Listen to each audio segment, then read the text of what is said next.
The word gratitude is one of those words that's overused, but when practiced, it can change everything about how you move through this world. It's my spiritual practice, and I know if you use it in those moments when everything feels like it might be falling apart, that's when you use it. It's great to do it. I mean, I journal every night too. I journal when things are going really well, but I'm telling you, it has the most powerful impact when you can do it, when you can sit and be grateful in the sorrow, when you can be grateful in the crisis, when the biggest challenge of your life has showed up and you still can find something within yourself to be grateful for. That's when it becomes the real deal. Imagine waking up tomorrow and realizing that the one thing holding you back from everything you ever wanted was not your circumstances, not your past, not other people, but simply how you see yourself. What if I told you that Oprah Winfrey, one of the most successful people on the planet, credits her entire journey to two simple principles that anyone can practice starting right now? Stay with me because what you are about to hear might just change the way you see your life forever. Oprah Winfrey did not start at the top. She was born into poverty, faced abuse, dealt with rejection, and was told she was not fit for television. But today, she stands as a billionaire, a media mogul, and one of the most influential voices in the world. So what changed? It was not luck. It was not connections. It was her understanding of self-worth and her daily practice of gratitude. Oprah has said time and time again that the moment she started valuing herself, the world started valuing her too. And when she began practicing gratitude, opportunities she never imagined started pouring in. These are not just feel-good ideas. These are the foundations of a powerful life. And today, we are going to break down exactly what Oprah teaches about self-worth and gratitude, and how you can use these lessons to transform your own reality. Let us start with self-worth. Oprah says that you teach people how to treat you by what you allow, what you stop, and what you reinforce. Think about that for a second. If you do not value yourself, why would anyone else? Self-worth is not about being arrogant or thinking you are better than others. It is about knowing deep down that you are enough, right now, exactly as you are. It is about understanding that your value does not come from your job title, your bank account, your appearance, or what others think of you. Your value is inherent. You were born with it. Now let me bring this into real life. Think about someone at work who constantly takes credit for your ideas, or a friend who only calls you when they need something, or a relationship where you are always the one making sacrifices. Why does this happen? Often, it is because we do not set boundaries. We accept less than we deserve because somewhere deep inside, we believe that is all we are worth. But the moment you start recognizing your own value, everything shifts. You start saying no to things that drain you. You start asking for what you deserve. You start walking away from situations that do not serve you, and guess what happens? People start respecting you more. Opportunities start aligning with your energy. Your whole world begins to reflect the value you place on yourself. Oprah once shared that she used to say yes to everything because she wanted to be liked. She overworked herself, ignored her needs, and burned out. But then she realized something powerful.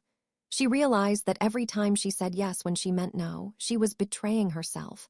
And that betrayal was lowering her self-worth. So she started honoring her truth. She started protecting her energy. And that is when her life and career truly exploded. The lesson here is simple. Your relationship with yourself sets the tone for every other relationship in your life. If you do not respect your time, no one else will. If you do not believe you deserve success, you will sabotage yourself every time you get close. Self-worth is the foundation. Everything else is built on top of it. Now let us talk about gratitude. Oprah has kept a gratitude journal for decades. Every single day, she writes down things she is thankful for. She credits this one habit with keeping her grounded, focused, and attracting more abundance into her life. She says that being grateful for what you have opens the door for more blessings to come in. And science backs this up. Studies show that people who practice gratitude regularly are happier, healthier, sleep better, and even have stronger immune systems. But beyond the science, There is something magical that happens when you shift your focus from what is missing to what is present. Think about your daily life. How often do you wake up stressed about bills, worried about the future, frustrated by what is not working? Now imagine if instead you started your day by acknowledging 3 things you are grateful for. Maybe it is your health. Maybe it is a roof over your head. Maybe it is a person who loves you. Maybe it is simply the fact that you woke up with another chance to try again. When you do this, you are training your brain to look for the good. And when you look for the good, you find more of it. Gratitude does not ignore your problems. It just refuses to let them be the only thing you see. Here is a real-life example. Let us say you are stuck in a job you do not love.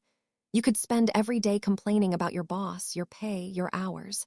Or you could practice gratitude for the fact that you have income while you work towards something better. You could be thankful for the skills you are learning, the people you are meeting, the stability it provides. This does not mean you settle. It means you stop poisoning your present with bitterness. And when you do that, you show up differently. You perform better. You attract better opportunities. People notice your attitude. Doors start opening. Gratitude is not passive. It is one of the most active, powerful forces you can tap into. Oprah also teaches that gratitude turns what we have into enough. In a world that constantly tells us we need more, bigger, better, faster, gratitude is the antidote. It reminds us that abundance is not about having everything. It is about appreciating everything you already have. And when you live from that place, you stop chasing. You start attracting. You stop feeling lack. You start feeling fullness. And that energy, that frequency, that is what changes everything. Now let us connect these 2 ideas, self-worth and gratitude. They are not separate. They work together. When you value yourself, you stop waiting for external validation. You stop needing others to tell you that you matter. And when you practice gratitude, you realize how much you already have, which reinforces your sense of worth. You begin to see that you are not broken, you are not behind, you are not less than. You are a work in progress, and that is something to be proud of. You are enough, and you are also becoming more. Both things can be true. Imagine starting every morning with this mindset. You look in the mirror and you say, I am worthy of good things. I am valuable exactly as I am. Then you write down 3 things you are grateful for. Maybe it is your family. Maybe it is your health. Maybe it is a lesson you learned from a tough experience. You carry that energy into your day. You set boundaries because you respect yourself. You speak up because you know your voice matters. You take risks because you trust that you are capable. You treat setbacks as redirections, not rejections. And slowly but surely, your life starts to reflect this new internal reality. Oprah says that the biggest adventure you can take is to live the life of your dreams. But you cannot live that life if you do not believe you deserve it. And you cannot believe you deserve it if you are constantly focused on what is wrong, what is missing, or what is broken. Self-worth and gratitude are the keys that unlock the door. They are simple, but they are not easy. They require daily practice. They require you to choose yourself even when it feels uncomfortable. They require you to see the good even when it is hard. But I promise you, if you commit to this, your life will never be the same. So here is your practical takeaway. Starting today, do 2 things. First, write down 1 boundary you need to set. Maybe it is with a person, maybe it is with yourself. Maybe it is saying no to extra work or stopping the habit of negative self-talk. Whatever it is, honor it. Protect your energy like your life depends on it because it does. Second, start a gratitude practice. It does not have to be fancy. Just write down 3 things every day that you are thankful for. Do it in the morning or before bed. Be specific. Feel it. Let it sink in. Do this for 30 days and watch what happens. Watch how you start to see yourself differently. Watch how opportunities start to show up. Watch how your relationships improve. Watch how your confidence grows. You are not here by accident. You have a purpose, a gift, a story that matters. But none of that will come to life if you do not first believe in your own worth and appreciate where you are right now. Oprah started with nothing but belief and gratitude, and she built an empire. You have everything you need already inside you. Now it is time to act like it. Choose yourself, honor yourself, Thank yourself and watch your life transform. You deserve it. Now go out there and live like you believe it.